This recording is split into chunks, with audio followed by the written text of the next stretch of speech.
నిర్వహించుకుంటున్నారు. మరి ఈ 76 సంవత్సరాలలో రాజ్యాంగాన్ని మరి అమలు చేయాల్సినటువంటి ప్రధానమైనటువంటి కార్మిక హక్కులు, కోట్లాది మంది ఉన్నటువంటి కార్మికుల హక్కులను అమలు చేయాలి.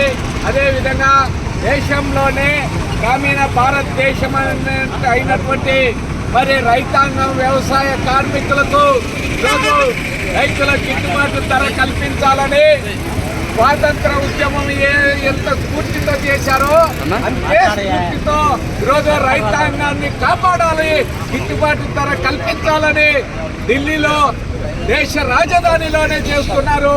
అటువంటి రైతాంగం యొక్క సమస్యను ఈ కేంద్రంలో ఉన్నటువంటి ఎన్డీఏ సర్కారు పూర్తిగా విస్మరిస్తుంది.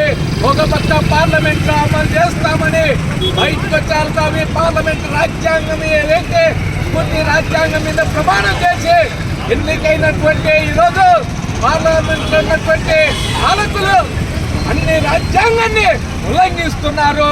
కాబట్టి ఈరోజు గణతంత్ర దినోత్సవం రోజే ఈరోజు కార్మిక కర్షక మైత్రి ఆధ్వర్యంలో నిరసన కార్యక్రమం చేపట్టాలని దేశవ్యాప్తంగా పిలుపు మేరకు ఈరోజు కడప జిల్లాలో ఉభయ వ్యవసాయ కార్మిక సంఘాలు, ఉభయ కార్మిక సంఘాలు, ఉభయ రైతు సంఘాల ఆధ్వర్యంలో ఈ నిరసన కార్యక్రమం జయప్రదం చేసినందుకు మీరందరికీ పేరు పేరున వ్యవసాయ కార్మిక సంఘం నుంచి ధన్యవాదాలు తెలియజేస్తున్నాను.